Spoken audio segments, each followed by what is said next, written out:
Greetings. I'm Thomas Caldwell of the Aurelian Column, and this is an updated report midweek about the goings-on in the world around us, the world we occupy, and it's called Fear and Control of the Mob. No matter what system of government you have in place, no matter whether it's fascist or communist or democratic or republican or confederate or anarchy even, the one rule that is needed is to deal with the mob. Please it, control it, manipulate it. It's that simple. It always has been. Recently, there's been so much misinformation that's been put out by the New World Order, the deep state, the unelected bureaucracy, whatever you want to call it, not just in the United States, but elsewhere. And I'm going to address some of that right now, and what it means and how one can resist it. First off, everyone was hearing the story that originated in the New York Times, of all places, that the United States was going to, quote-unquote, return nuclear weapons to Ukraine. Initially, when we all heard that, we were just aghast. And many of us who remember the end of the Cold War knew the fear that was very prevalent at the time that Ukraine and other Soviet republics found themselves in possession of nuclear weapons, might be tempted to sell them on the black market, not use them or launch them, but sell them. Apparently that didn't work because if it had, well, if terrorists had obtained nuclear weapons, I'm sure they would have been used long before now. Ukraine did not possess nuclear weapons. The Soviet Union did. The Soviet military did. They never lost control of those, and they extracted them from Ukrainian territory after the government had ceased to exist. The U.S. did not obtain nuclear weapons from Ukraine. Now, there has been some cooperation in disposing of old warheads between the two countries. There was the Atoms for Peace, where plutonium was being used in certain types of reactors, a lot of programs like that. But the U.S. didn't fly into Ukraine and grab their weapons and bring them back to the U.S. and put them in a warehouse or anything like that. But this story that was put out by the New York Times from a quote-unquote official, who was not named, well, it turns out that most experts who are looking at this think it was just a bunch of nonsense. Was it something being floated by the Biden administration? Probably not, because, quite frankly, there's no way they could do this. It would be in violation of all sorts of treaties, including the Nuclear Non-Proliferation Treaty. It just was not going to happen. But the problem is that the New York Times, along with the Washington Post, are considered in the United States, or at least were, newspapers of record, which means other countries around the world look to those as authoritative news sources. This was obviously untrue. It was designed to unnerve people. It was designed to extract a reaction, probably from Russia, certainly from NATO, possibly from Ukraine and the people of the United States, to see what the reaction would be. Now, the people in power, because of the election results in November, are quite terrified. You can tell. That's why things are ramping up so badly when it comes to Ukraine. That's why American missiles are being used to fire into Russian territory. That's why there's all this rhetoric. But what's really disturbing is what is being said by some of the proposed cabinet members of the incoming Trump administration. Remember, new broom sweeps clean. We're going to have all these people that are going to come in and really shake things up. Well, nobody's really paying close attention as to what they're saying. One of Trump's appointees was on an interview the other day and called Putin a quote-unquote thug. If you're going to go in and negotiate a peace deal with somebody, you aren't going to call them a thug, because effectively this person is speaking on behalf of Donald Trump. So what is going on here? Well, there's more in common the new administration may have with the old administration than many of us would like to believe. Why is there such a rush for World War III? Because that's what it seems to be. The Russians are being very, very, very contained and controlled as to how they could be reacting. How do you think it played in the Kremlin when one of the American news sources considered official talked about the U.S. arming Ukraine with nuclear weapons? Do you think they laughed it off? I hope so. It's quite obvious to those of us who have been watching this for several years that the whole Ukrainian war, as is the case in almost all wars, is all about money.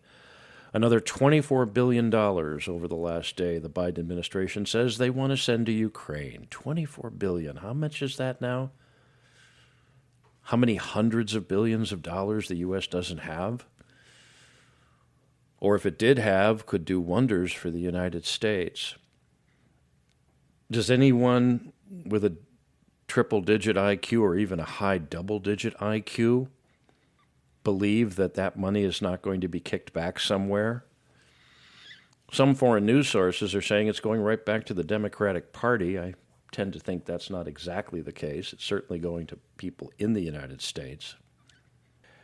You see, we're all the mob, and the people in power know that we have to be pleased or we have to be controlled.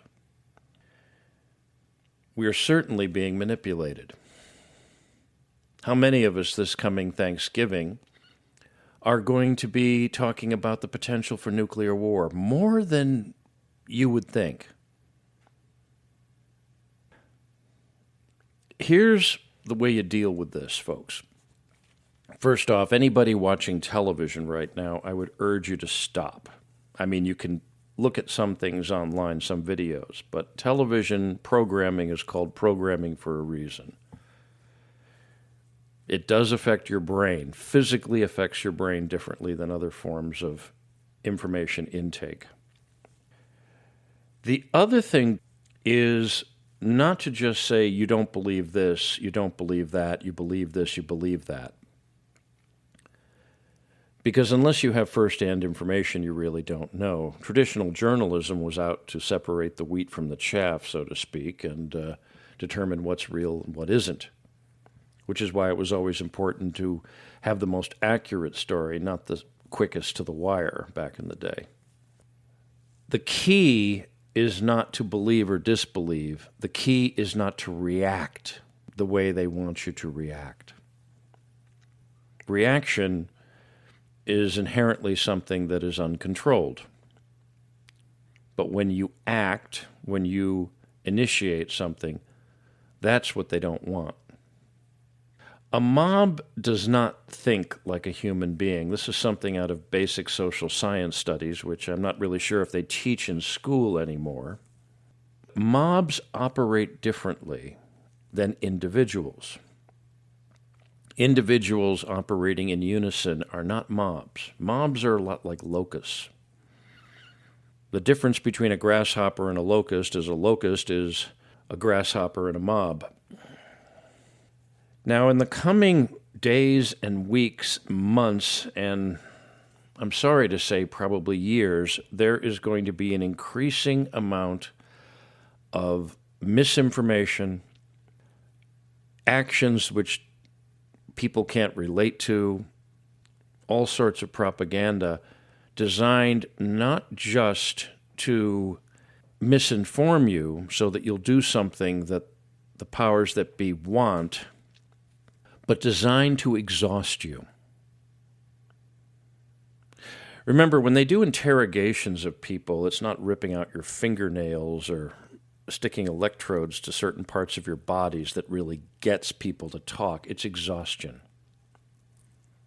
So yes, on a large scale, they are trying to exhaust us. They're trying to sap our energy, sap our mental capacity to think, so that we will do what we are told, and we will obey. And if we allow that to happen, they win.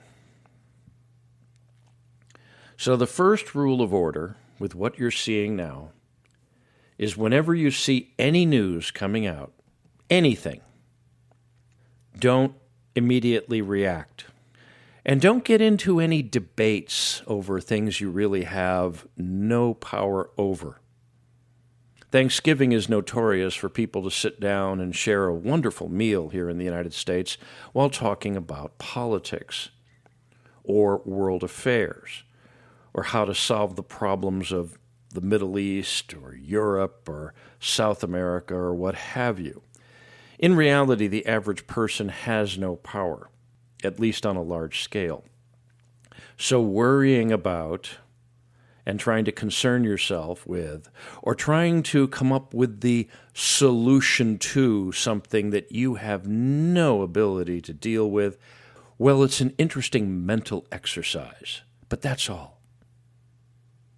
It's the intellectual equivalent of chewing gum.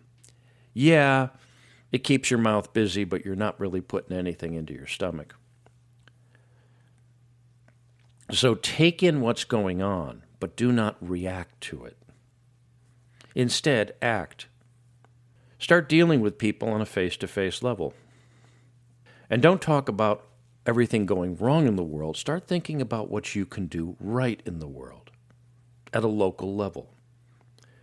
If you're in touch with people overseas, communicate with them.